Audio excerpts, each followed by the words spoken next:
Après avoir fait cela pour l'Europe et s'être aventuré dans les territoires dangereux de l'Asie, quelle meilleure chose à faire ensuite que de faire cela pour l'Afrique?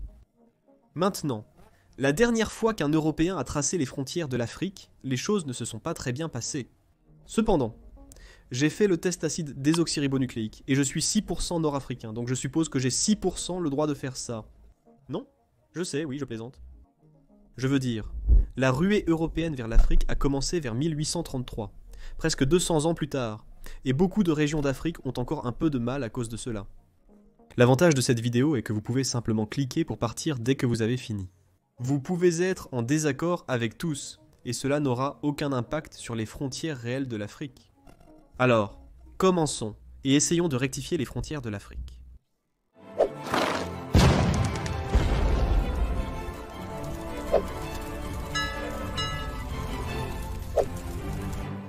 Je vais prendre en compte principalement deux choses lorsque je redessine ces lignes.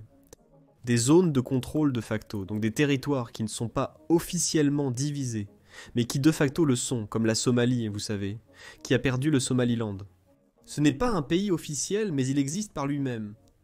Et aussi des divisions potentielles, basées sur des frontières plus nettes, et également des divisions de groupes ethniques sur le terrain.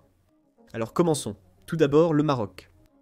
La première chose que je pense qui doit immédiatement changer pour le Maroc est l'annexion de la Plaza de Soberania espagnole. Je veux dire, le colonialisme est terminé. Espagne, cela n'a pas de sens que vous ayez ces territoires isolés sur un autre continent à côté d'un autre pays. Ensuite, je proposerai une solution pour le Sahara occidental. Il est revendiqué par le Maroc, mais avec son propre mouvement d'indépendance. Je pense que tous les peuples ont le droit à l'autodétermination, et donc je créerai une république sahraoui. Je le limiterai cependant aux zones de contrôle de facto du Front Polisario, qui est en quelque sorte son gouvernement, avec une petite zone d'accès à l'océan Atlantique, accordant le reste du territoire au Maroc, car il le contrôle et s'attaque déjà, en une sorte de compromis. Ensuite, nous nous déplaçons vers l'ouest, et je pense que la première chose à faire ici est de s'occuper des régions du désert du Sahara, de tous ces pays, avec la création potentielle d'une nation touareg libre. Les Touaregs sont un grand groupe ethnique berbère. Ils sont traditionnellement nomades et habitent principalement le Sahara, dans une vaste zone s'étendant du sud-ouest de la Libye jusqu'à l'Algérie du Sud, le Niger, le Mali, le Burkina Faso et jusqu'au nord du Nigeria. Ces zones désertiques sont déjà des endroits où ces pays ont peu ou pas de contrôle et de souveraineté. Et puisque les Touaregs sont un peuple à part entière, pourquoi ne pas leur accorder une terre entièrement souveraine à eux ? Ils occupent à peu près cette zone. Alors attribuons-la leur pour l'instant. Je le corrigerai davantage au fil du temps. En ce qui concerne le reste de l'Algérie, la seule autre chose que j'ai pu trouver est un mouvement d'indépendance pour le peuple kabyle dans la région adéquatement nommée Kabylie. Le peuple kabyle d'Algérie, principalement situé dans la région montagneuse ici, se distingue de la majorité arabe du pays, en raison de son héritage, sa langue et sa culture berbère amazighs. Ils parlent un dialecte distinct, et ont résisté à l'assimilation dans l'identité arabo-islamique imposée par les politiques post-indépendance de l'Algérie. Au début du siècle, en 2001, un mouvement a été fondé demandant plus d'autonomie, et même par certaines voix plus radicales, une indépendance totale. Ce n'est pas un grand mouvement, et pour être honnête, il semble avoir un peu diminué. Mais il serait intéressant de voir un petit pays émerger pour ces personnes, avec le reste de l'Algérie restant tel qu'il est. Ensuite, nous passons au Mali, qui a déjà perdu une partie considérable de son territoire au profit de la nation tuatique. La réalité, c'était que le Mali a en son sein un mouvement qui plaide précisément pour cela. Il s'appelle Azawad. En 2012, ils ont brièvement existé en tant qu'État séparatiste berbère et tuatique. Considérant qu'ils ont revendiqué toute cette zone nord du pays, je pense que nous pourrions étendre l'État tuatique ici, et réduire le Mali à la moitié sud du pays. Vous vous demandez peut-être, au vu de l'actualité dans cette région, qu'en est-il de la Confédération du Sahel ? Je vais y arriver, c'est en fait vers la fin de la vidéo, donc vous pouvez avancer jusqu'à ce point, si vous voulez obtenir des éclaircissements, puis revenir ici. Mais ne vous inquiétez pas, nous allons y arriver. Et pour conclure ici, Mauritanie. Bien que la Mauritanie soit confrontée à des tensions ethniques et socio-économiques, notamment avec une élite plus arabe qui domine la politique et repousse quelque peu les autres groupes ethniques, tels que ceux d'Afrique subsaharienne, ceux-ci ne se sont pas traduits par des mouvements séparatistes régionaux, actifs ou organisés, donc je laisserai les choses telles qu'elles sont. On peut dire la même chose pour la Tunisie, qui reste intacte dans ce scénario. Cependant, le cas de la Libye est tout autre. La guerre civile libyenne s'est terminée en 2011, mais elle s'est simplement transformée en un état permanent de crise et de division du pays en zone contrôlée par différentes factions. En pratique, c'est déjà un pays divisé. Depuis mars 2022, 2 gouvernements différents contrôlent le pays. Le gouvernement d'unité nationale, basé à Tripoli, est reconnu internationalement, qui contrôle la partie occidentale du pays, et le gouvernement de stabilité nationale reconnu par la Chambre des représentants, qui contrôle la partie centrale et orientale de la Libye. Le sud-ouest est en partie contrôlé par des groupes touatiques, et le sud-est par d'autres forces locales. Nous avons déjà attribué cette zone du sud-ouest à la nation touatique, donc je pense que ce qui nous reste à confirmer ici est la division du pays en 2. Peut-être que l'Est restera connu sous le nom de Libye, et que l'Ouest changera son nom pour Tripoli, d'après la capitale. En ce qui concerne l'Égypte, je n'apporterai en quelque sorte aucun changement. Bien sûr, la péninsule du Sinaï est en quelque sorte là, mais à qui allons-nous la donner ? Il n'aurait pas de sens de l'annexer à quiconque au Moyen-Orient, et il n'a également aucun mouvement d'indépendance. La seule chose que je changerais est la résolution du conflit frontalier qu'elle a eu avec le Soudan. En attribuant le triangle d'Al-Aïb et Bir Tawil à l'Égypte, le Soudan le conteste depuis la fin de l'époque coloniale. Mais l'Égypte en a le contrôle de facto, donc il est logique que cela soit simplement résolu de cette manière. En parlant du Soudan, je maintiendrai bien sûr la division nord-sud, mais j'ajouterai aussi un 3e pays, le Darfour, qui était, comme vous vous en souvenez peut-être, le théâtre d'un terrible conflit régional qui a conduit au massacre de centaines de milliers de personnes d'ethnie darfourienne. S'ils sont leur propre peuple et sont persécutés par le pays auquel ils appartiennent, je pense qu'il est logique qu'ils devraient avoir le droit de se débrouiller seuls. Ce qui nous amène à la région problématique de l'Afrique du Nord-Est avec l'Érythrée, Djibouti, l'Éthiopie et la Somalie. L'Érythrée est un pays diversifié sur le plan ethnique, comptant 9 groupes reconnus. L'un d'eux, les Afars, vit également en tant que minorité dans les pays voisins, Djibouti et l'Éthiopie. Cela pourrait potentiellement conduire à un désir d'autonomie ou d'union avec les populations Afars à travers les frontières. C'est peu probable, mais pour le bien de l'hypothétique, incluons-le ici, avec les régions Afars, d'Érythrée et d'Éthiopie, annexées par Djibouti, qui autrement resterait le même, mais ici étant considérablement son territoire. En plus de l'Afar sécessionniste, je pense que le peuple tigré aurait également besoin d'avoir son propre pays. Ils ont tenté de se séparer de l'Éthiopie auparavant. Malgré la fin du conflit, la tension demeure. Un nouveau pays serait créé, principalement à partir de l'Éthiopie et une partie de l'Érythrée, qui à part ces 2 sécessions, resterait inchangée. Cependant, l'Éthiopie pourrait être plus compliquée.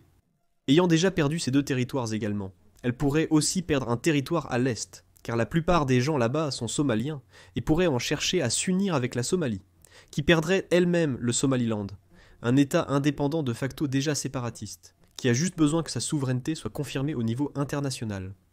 Le reste de l'Éthiopie, je suppose, resterait entier, mais le fait que la majorité des Oromis, prédominant dans les régions centrales, soient également mécontents du gouvernement central, associé à la possibilité que ces autres États se séparent, pourrait conduire à un effondrement total du pays, avec l'Oromia devenant sa propre nation indépendante, l'Amara au nord suivant le mouvement, et les autres nations du sud partant également de leur côté.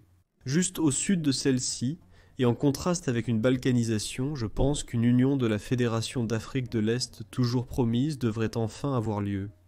Je pense que d'un point de vue stratégique, c'était une erreur d'étendre le plan à la Somalie très instable, au Soudan du Sud et à la problématique République démocratique du Congo. Et donc, je pense qu'une fédération d'Afrique de l'Est, composée de ses promoteurs centraux d'origine que sont le Burundi, le Kenya, le Rwanda, la Tanzanie et l'Ouganda, aurait le plus de chances de réussir, créant véritablement une superpuissance potentielle en Afrique de l'Est. Pour les îles d'Afrique de l'Est, je ne pense pas qu'un changement aurait lieu. Cela concerne les Comores, Maurice, la Réunion, Mayotte, ainsi que Madagascar aussi, plus les Seychelles. Je n'ai trouvé aucune raison pour une rupture ou une union. Les Comores revendiquent donc toujours Mayotte à la France, mais de nombreux référendums montrent que les habitants n'y sont pas favorables. Et puis nous passons par un groupe de pays qui, je pense, resteraient à peu près tels qu'ils sont. Zambie, Zimbabwe, Botswana et Malawi. La Namibie aussi, avec peut-être un seul changement, la perte de leur panhandle, attribuées uniquement pour d'anciennes raisons coloniales qui n'ont plus autant de sens aujourd'hui. Dans ce cas, je l'ai annexé au Botswana. Oh, et bien sûr, la création d'un barreau de Solande libre, principalement à l'intérieur de la Zambie, mais prenant également des zones frontalières de la République démocratique du Congo et de l'Angola de l'Est. En rétrospective, donnons la bande de Caprivi à ces gens qui y vivent. Cette région rude est la patrie du peuple Bartos, qui est un groupe unifié de plus de 46 tribus individuelles, autrefois diverses, liées par la parenté au fil du temps. Ils ont revendiqué l'indépendance par le passé, et ont même déjà leur propre drapeau, ainsi qu'une existence historique en tant qu'empire et royaume avant le colonialisme européen. En me déplaçant vers l'Afrique du Sud, je regretterais d'annexer l'Eswatini et le Lesotho à l'Afrique du Sud proprement dite, peut-être sous une sorte d'accord de région autonome. Mais la situation enclavée des deux nations n'est pas facile, et peut-être qu'une incorporation totale leur serait bénéfique. Mais encore une fois, comme pour tous les changements sur cette liste, dites-moi en commentaire pourquoi j'ai tort. C'est le point ici, à amener ces sujets en discussion et en débat. Enseignez-moi pourquoi les Eswatini et le Lesotho devraient rester indépendants. Pour le Mozambique, c'est une question complexe. Ils ont diverses insurrections dans le nord, et pratiquement chaque région s'est plainte, soit de ne pas recevoir assez du gouvernement central, soit de lui donner trop, certains allant même jusqu'à exiger plus d'autonomie, ou même l'indépendance. Cependant, je ne vois pas comment les régions sécessionnistes pourraient survivre seules. Et je sais que cela peut être un peu hypocrite, car la même chose pourrait s'appliquer à chaque autre région qui s'est séparée d'un pays existant, mais ici cela semble encore plus improbable. Une confédération semi-autonome pourrait être la solution. Quant à l'Angola, je pense qu'ils conserveraient le reste du territoire, à l'exception de la perte de leur esclave de Cabinda, une petite région territorialement déconnectée, qui est immensément riche en ressources naturelles, et qui a déjà demandé l'indépendance. Elle pourrait en quelque sorte devenir un Monaco de l'Afrique en tant qu'État-cité. Cette vidéo est longue, hein? Je pense qu'en tant qu'Européens, on perd un peu la notion du nombre de pays que l'Afrique a. Passons au reste de la République démocratique du Congo. De nombreux conflits locaux existent, notamment à l'est, dans les provinces du Nord Kivu et du Sud Kivu, dans la plupart des cas en raison de différends ethniques. Je pense que nous pourrions au moins envisager un ensemble d'États sécessionnistes du Nord et du Sud Kivu. Potentiellement même ensemble, le reste de la République démocratique du Congo pourrait rester tel quel, comme c'est le cas avec l'autre République du Congo. Au Gabon, la province d'Ougvé-Ivindu a parfois demandé plus d'autonomie. Mais je ne pense pas assez fortement pour la qualifier de son propre pays ici. La Guinée équatoriale resterait la même, tout comme Sao Tomé-Principe. En République centrafricaine, il y a des mouvements comme la Séléka, mais je crois qu'ils sont un mouvement à l'échelle du pays, pas réduit à une seule région, donc je suppose que les frontières resteraient les mêmes aussi. Tandis qu'au Tchad, la région du Tibesti dans le nord a historiquement connu un sentiment séparatiste en raison des divisions ethniques et politiques par le peuple Toubou, un groupe nomade dans les montagnes. Alors, hey, si les Touaregs ont obtenu leur propre nation, pourquoi pas eux aussi? En revenant à la région de l'Afrique de l'Ouest, nous pouvons enfin aborder le sujet de la Confédération du Sahel. Elle existe aujourd'hui, et elle fait des pas vers une éventuelle union politique complète, composée du Burkina Faso, du Niger et du Mali, et cela enlèverait bien sûr beaucoup de territoires à l'État Touareg, donc un ajustement a été nécessaire pour notre scénario hypothétique. Compte tenu du fait que l'Azawad au Mali souhaite également la souveraineté touareg, je pense qu'un compromis pourrait être que le territoire reste touareg, ainsi qu'une partie du nord du Niger, le reste devenant la Confédération unie du Sahel. Au Cameroun, la région anglophone deviendrait indépendante. Le Sud Cameroun se bat pour l'autonomie depuis longtemps, et la création d'une Amazonie souveraine aurait enfin lieu ici. Au Nigeria, le Biafra deviendrait aussi indépendant.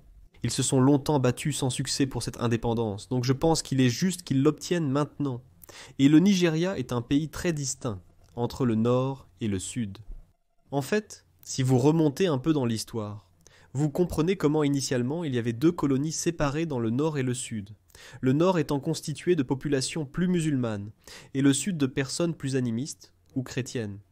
Le fait qu'ils soient ensuite devenus un seul pays était en quelque sorte juste la faute des Britanniques, qui voulaient être une seule colonie et qui lui ont ensuite donné l'indépendance en bloc. Une division entre le nord et le sud n'est donc pas à exclure. Le Bénin et le Togoland resteraient inchangés, mais le Togo occidental pourrait se séparer du Ghana pour s'unir au Togo et l'agrandir, ou alors exister de manière indépendante.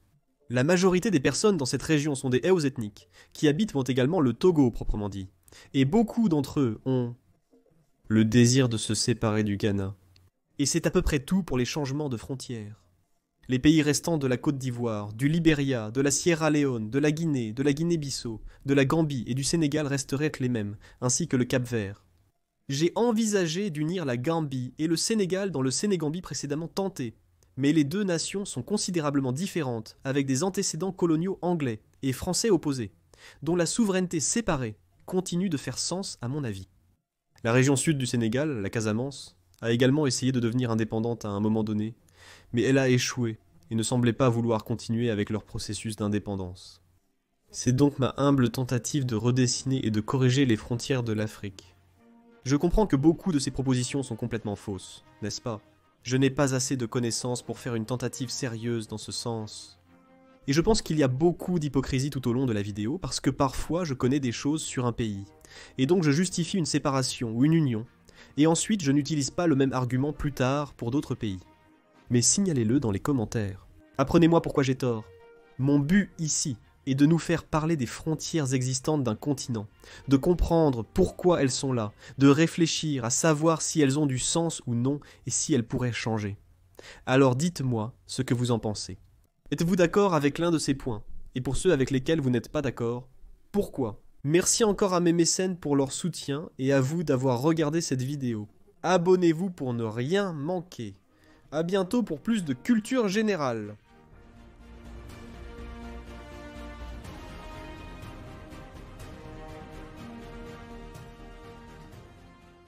J'allais enregistrer ça en t-shirt.